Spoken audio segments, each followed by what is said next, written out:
Welcome to all purpose channel. మనం ఈ వీడియోలో సంస్కృత సంధులకు సంబంధించినటువంటి విసర్గ సంధి సూత్రాల గురించి తెలుసుకుంటున్నాం. గత వీడియోలో విసర్గ సంధి మొదటి సూత్రాన్ని గురించి క్లుప్తంగా చెప్పుకున్నాం. ఈ వీడియోలో ఈ విసర్గ సంధికి సంబంధించినటువంటి 2, 3వ సూత్రాలని ఉదాహరణతో తెలుసుకుందాం. చూడండి, 2వ సూత్రం, విసర్గ మీద శేషాసాలు ద్విత్వాలుగా మారును. చాలా తేలికగా ఉంది. 2వ సూత్రం, విసర్గ మీద శేషాసాలు ద్విత్వాలుగా మారును అంటే ఏమిటి? విసర్గకు సే గాని, షా గాని, సా గాని పరమైతే ఈ శేషాసాలు ద్విత్వాలుగా మారతాయి. ఇక్కడ ఉదాహరణలో చూసినట్లయితే మనకి చాలా తేలిక అవగాహన అవుతుంది. 1వ ఉదాహరణ చూడండి, మనః ప్లస్ శాంతి. ఇక్కడ విసర్గకు సే పరమైంది, విసర్గకు సే పరమైంది, అది ద్విత్వంగా మారింది. మన ప్లస్ శాంతి, మనశ్శాంతి. ఇదిగో ఇక్కడ ద్విత్వాక్షరం మనకు కనిపిస్తుంది. విసర్గ మీద శేషాసాలు ద్విత్వాలుగా మారును అంటే విసర్గకు సే గాని, షా గాని, సా గాని పరమైతే ఈ శేషాసాలు ద్విత్వాలుగా మారతాయి.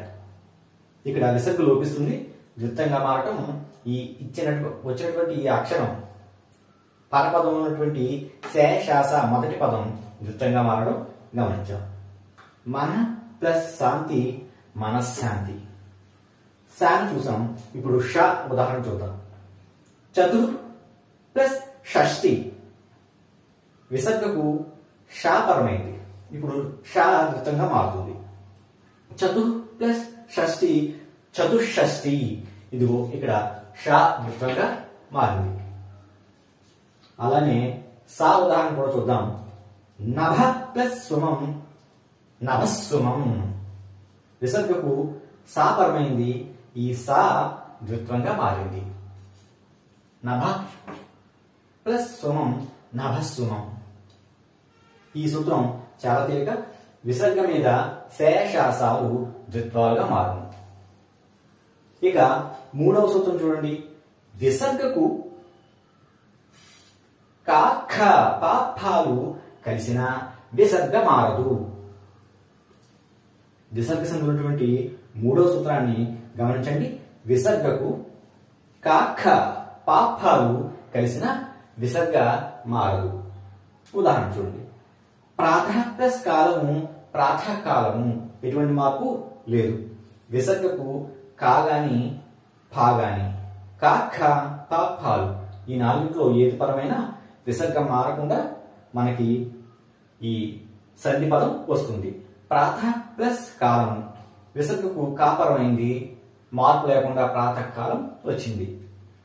2, తప ప్లస్ ఫలము, తపఫలము. విసర్గకు ఫాపరమైంది, సంధి పదం మార్పు లేకుండా వచ్చింది. తపఫలము, తప ప్లస్ ఫలము, తపఫలము. మనం మొదటి సూత్రంలో అకారాంత పద విసర్గ లోపించి అకారం ఓకారంగా మారుతుంది అని చెప్పుకున్నాం. అది మొదటి సూత్రం. ఇది 2వ సూత్రం, 3వ సూత్రం. తర్వాత వీడియోలో విసర్గ సంధికి సంబంధించినటువంటి 4వ, 5వ, 6వ సూత్రాలని ఉదాహరణతో సహా చూద్దాం. Thank you. ఈ వీడియో కనుక మీకు నచ్చినట్లయితే please subscribe my channel, all purpose channel. Thank you.